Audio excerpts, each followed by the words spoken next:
Temples. What's there inside? Just a stone, is it? Let's forget that it's God for some time. Let's talk science, okay? Let's look at the stone as a stone. Keep your gods aside for a while. I'll tell you the basics. Listen. If you look at the temple structure, deep inside the sanctum sanctorum, all you will find is a stone. 6 to 7 feet or 9 feet, including the pedestal, etc. A whole lot of people are ridiculing why this much decoration to a stone. What's there in it? How can you worship this dumb stone as God? To all the idiots who are ridiculing idol worshipping, let's talk science, okay? What is it? It's a rock. What is rock? Rock is made up of metals and minerals. If you go to a valley and shout something, what does the rocks do? It will give you an echo.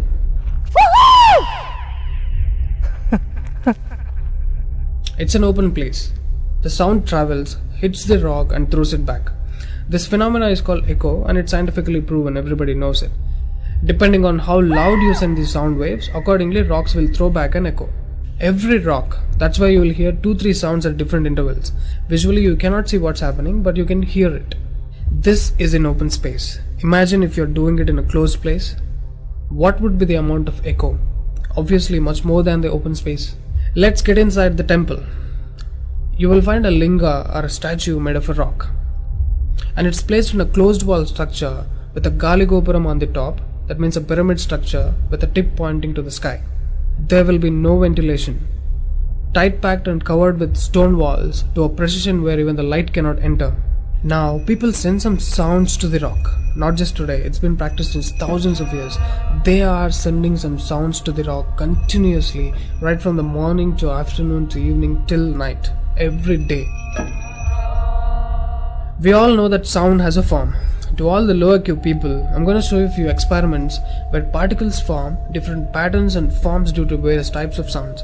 I saw a beautiful music video in this channel in which they show how water, fire, particles respond to the sound. It's an incredible experiment, you must watch it. It is a film to describe to you the effect of cymatic frequencies. Now, 72% of your body is water. 12% is earth, 6% is air, 4% is fire and the remaining is space. Don't you think this sound has an impact on your system? Look at how drastically the water is responding to the sound. Similarly, fire. In fact, everything in the cosmos responds to the sounds. That's why yogis of the past have always said sound is the basis of existence. Every form is a certain reverberation of sound. If you master the sound, you can play with the 5 elements. That's how the sages of the past used to walk on water, disappear into the air, walk through the walls, etc. In Harry Potter movie, what you have seen is just a fiction story. But here, we have got yogis who did all that for real. Even though there are many mystics who can do these things, not just them, you and I can do it if we attain certain mastery over the sound. You need a perception beyond the senses to do that. For that, you need to do a different level of sadhana. You can't do that in a laboratory through some dumb experiment. All those who tried either ended up neurotic or died an utter failure. Wasted a lot of money in the research. So except dhyanam, technically there is no other way. Sorry to disappoint the people who are lazy to yoga. Okay, sound. I recommend you to watch more such experiments in YouTube to understand better what I'm trying to say here. Inside the temple, they chant some mantras. What happens is, the sound will touch the stone and bounce back in different directions. Because it's a closed room, the sound has to pass out through the main door. And whoever is standing in front will be completely soaked in that energy. Now, what do they chant? Vishnu Sahasranamam in the morning and Lalita Sahasranamam in the night. There is Shivopasana Mantram, Lingastakam, Am Namah Shivaya, Nirvana Shatakam, etc., which will have different impacts on the human system.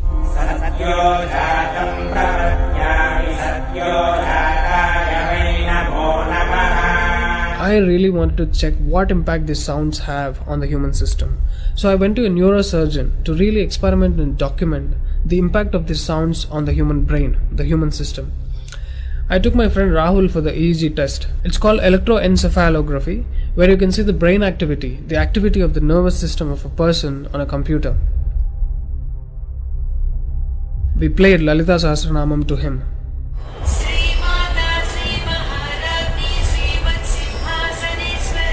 Rahul, relax your face.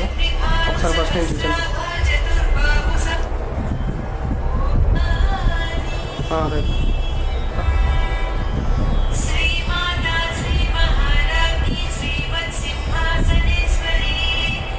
The kind of parasympathetic differences that he is getting is anonymous.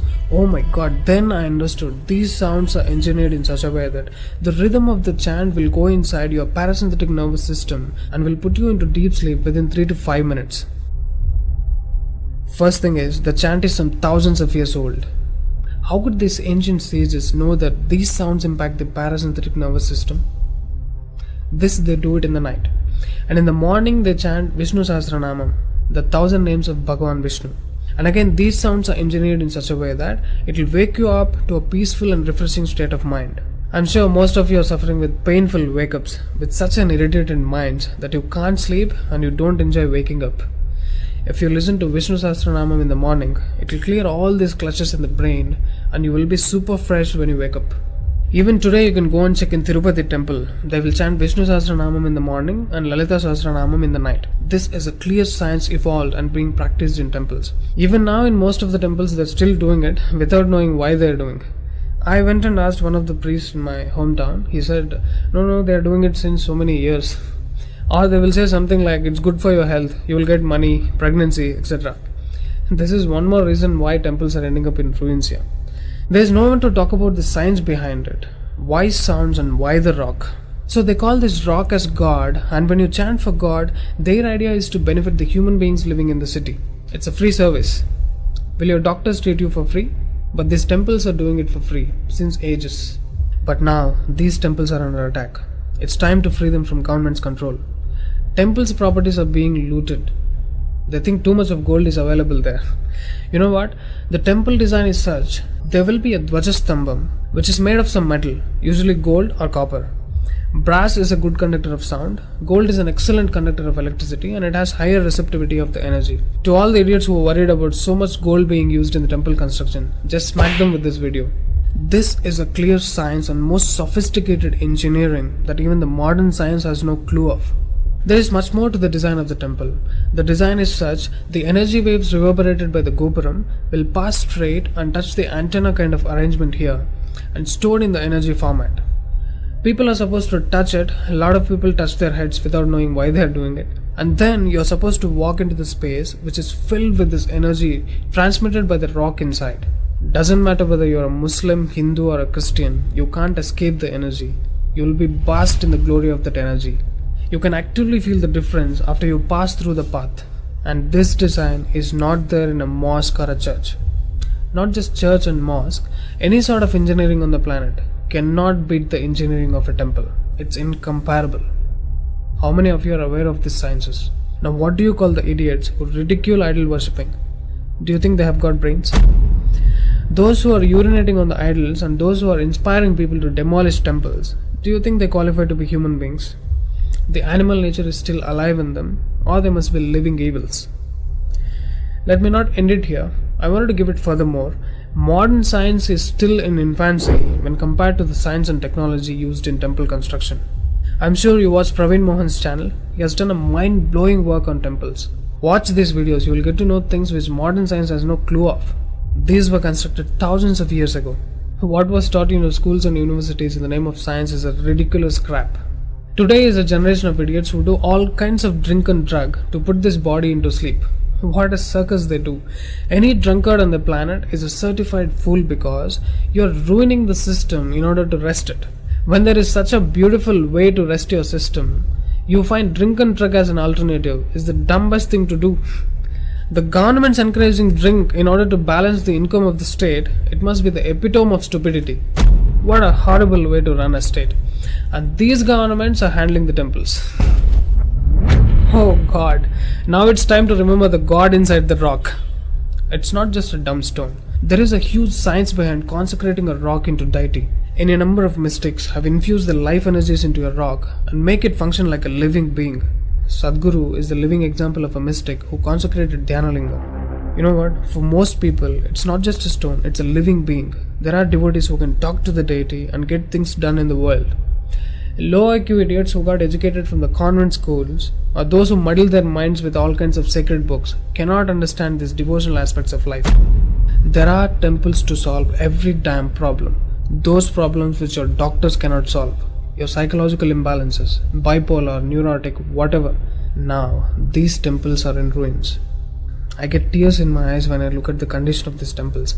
These engineering marvels, which acted as powerful devices to communicate with the cosmos, download the energies from various places of the galaxies, are now in such a horrible condition. Idiots have no idea what these temples are made for. Worst, temples are under government's control. Temple funds are being misused like hell. Temple properties are being sold. Churches are being constructed in those places. Why? Can we all keep the fights aside and unite for the cause? Free temples from government control. Don't think your gods will come and save the temples. You should wake up and do something now.